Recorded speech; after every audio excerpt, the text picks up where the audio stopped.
Soomaaliya waxaa samata bixin kara hogaamiye bisayl siyaasadeed han iyo hiigsi fog leh, dhiiranaan iyo kalsooni ay ku jirto dulqaad badan isla markaana leh go'aan iyo mabda adag.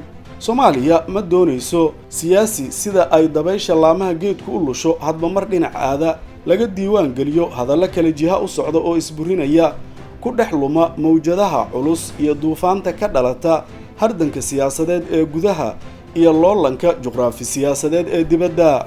Cabdiraxmaan Cabdishakuur waa siyaasiga aan 4 sano ee la soo dhaafay laga diiwaan gelin hadallo isburinaya ama mowqif iskhilaafsan, marna kama weecan mabdi'iisa, maalinna aragtidiisa dangaaban uma bedelin.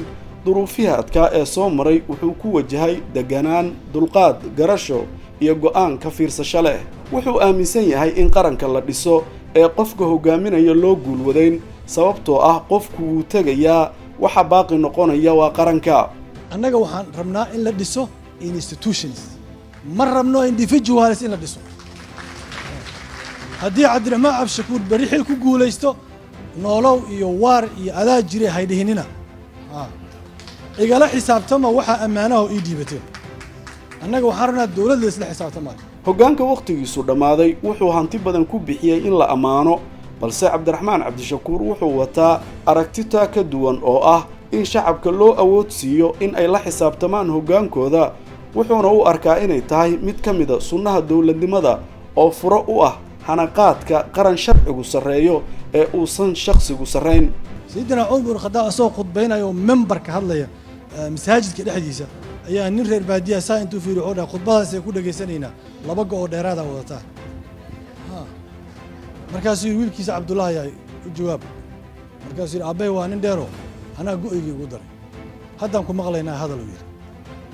marka Sayyidina Umar hadal qiimo badan uu dhahay, wuxuu yiri la khayra fiikum in lam taquluha, haddii aad idinku nasixinina khayr ma lihidin, ولا خير فينا ولا إلا من نسمعها. أنا جن هدان مقل وخير مليه. ديمقراطية ذو أو حكومة مينا أيه وإنستيشناليز جريد ديمقراطية ذو. سايس كبلها.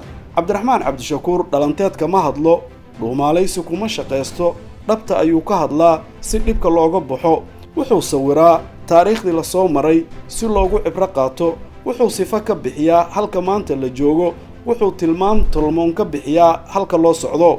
waa kuwan shacabka Soomaaliyeed oo si dhow ula socda dhaqdhaqaaqyada siyaasadeed iyo ololaha musharaxiinta kala duwan sida ay u arkaan hogaamiye Cabdiraxmaan Cabdishakuur. ka bacdi markaan sameeyay baaritaano badan si aan u kala doorto siyaasiyiinta Soomaaliya, waxaan u arkay Cabdiraxmaan Cabdishakuur inuu yahay nin aad u dulqaad badan, aad u aragti fog, heybad hogaamineed iyo aqoonadna Ilaahay siiyay.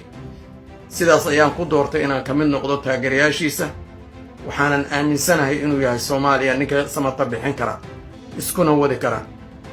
waana muujiyay Cabdiraxmaan Cabdishakuur, waxaana ku taageersanaa mabaadi'diisa, aragtidiisa, aqoontiisa, ildheergaradnimadiisa, dulqaadkiisa iyo hiigsiga halka uu doonayo Soomaaliya inuu geeyo. Cabdiraxmaan Cabdishakuurna mabdi'iisu waa adag yahay, shakhsi isbabedela ma aha, shakhsi hadba sida dabaysha socda ma aha, shakhsi shala wuxuu ku hadlay maanta bedela ma ahan.